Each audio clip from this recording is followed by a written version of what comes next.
नमस्कार दोस्तों।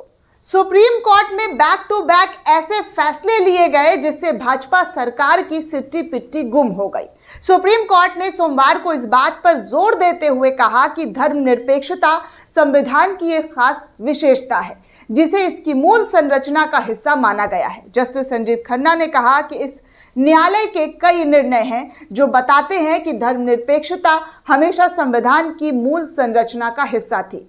अगर कोई संविधान में लिखे गए समानता के अधिकार और भाईचारे शब्द के साथ साथ भाग 3 के तमाम तहत मौलिक अधिकारों को देखता है तो एक स्पष्ट संकेत है कि धर्मनिरपेक्षता को संविधान की मुख्य विशेषता के रूप में रखा गया है। भारतीय संविधान की प्रस्तावना में समाजवाद और धर्मनिरपेक्ष शब्दों को शामिल करने को लेकर सुप्रीम कोर्ट में इस पूरे मामले में चुनौती दी गई थी, जिसमें पूर्व राज्यसभा सांसद सुब्रमण्यम स्वामी, वकील विष्णु शंकर जैन और अन्य ने ये याचिका दाखिल करके इन शब्दों को संविधान की प्रस्तावना से हटाने की मांग की थी। इस पर सुनवाई करते हुए जस्टिस संजीव खन्ना और जस्टिस संजय कुमार की बेंच ने सुनवाई करते हुए साफ कह दिया कि ये शब्द संविधान की प्रस्तावना में क्यों शामिल की गई। 1976 में इंदिरा गांधी सरकार द्वारा पेश किए गए 42वें संवैधानिक संशोधन के तहत संविधान की प्रस्तावना में समाजवाद और धर्मनिरपेक्ष शब्द शामिल किए गए थे। इस संशोधन ने संविधान की प्रस्तावना में भारत को संप्रभु लोकतांत्रिक गणराज्य से बदलकर संप्रभु समाजवादी धर्मनिरपेक्ष लोकतांत्रिक गणराज्य कर दिया था। सुनवाई के दौरान जैन ने कहा, डॉक्टर BR अम्बेडकर ने कहा था कि समाजवाद शब्द को शामिल करने से व्यक्तिगत स्वतंत्रता में कमी आएगी। उन्होंने कहा कि प्रस्तावना को संशोधन के माध्यम से संशोधित नहीं किया जा सकता है। इस पर जस्टिस खन्ना ने जवाब देते हुए कहा कि समाजवाद के अलग अलग अर्थ हैं और किसी को पश्चिमी देशों में अपनाए गए अर्थों को नहीं लेना चाहिए। समाजवाद शब्द का मतलब ये भी है कि अवसर की समानता और देश की संपत्ति का समान रूप से वितरण। याचिकाकर्ता में से एक याचिकाकर्ता अश्विनी उपाध्याय ने भी, जो बीजेपी के नेता हैं, उन्होंने कहा ना तो समाजवाद धर्मनिरपेक्ष और अखंडता शब्दों के खिलाफ है और ना ही उन्हें संविधान में शामिल करने के खिलाफ, बल्कि 1976 में इन शब्दों को प्रस्तावना में शामिल करने के खिलाफ हूँ, जबकि प्रस्तावना तो 26 नवंबर 1949 से लागू है।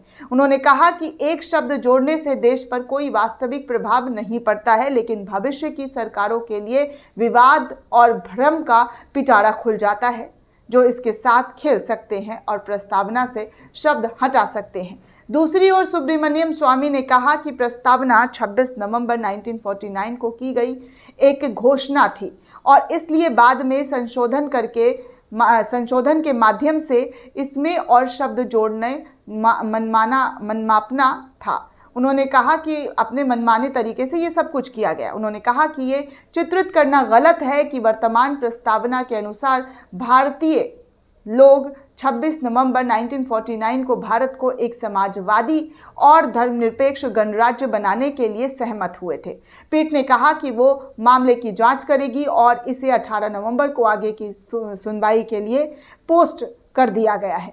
यानी कि अब ये मामला 18 नवंबर को पूरी तरीके से सुना जाएगा। 9 फरवरी को सुप्रीम कोर्ट ने सवाल किया था कि क्या संविधान को अपनाने की तारीख 26 नवंबर 1949 को बरकरार रखते हुए प्रस्तावना के संशोधन किए जा सकते हैं।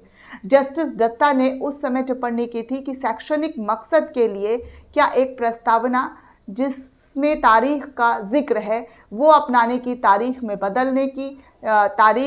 बदला जा सकता है, लेकिन हाँ, प्रस्तावना में संशोधन किया जा सकता है, इसमें कोई समस्या नहीं है। वकील विष्णु शंकर जैन ने कहा कि भारत के संविधान की प्रस्तावना एक निश्चित तारीख के साथ है, इसलिए बिना चर्चा के इसमें संशोधन नहीं किया जा सकता।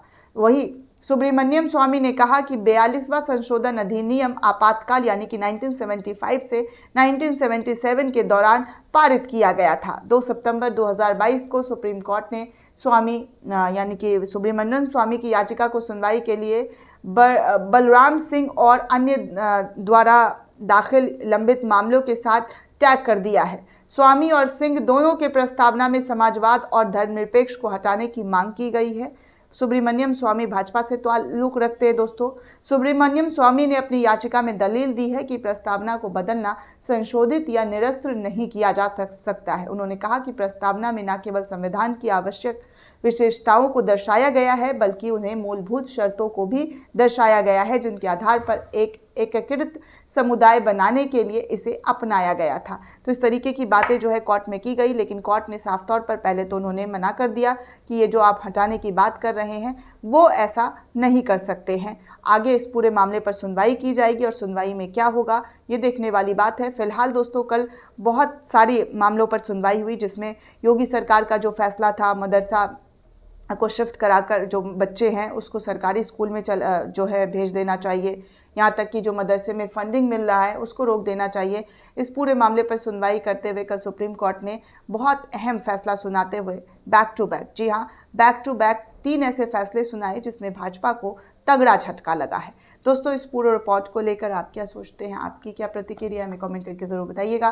साथ ही साथ चैनल को ज़्यादा से ज़्यादा लाइक, शेयर और सब्सक्राइब करना बिल्कुल भी ना भूलें। धन्यवाद दोस्तों।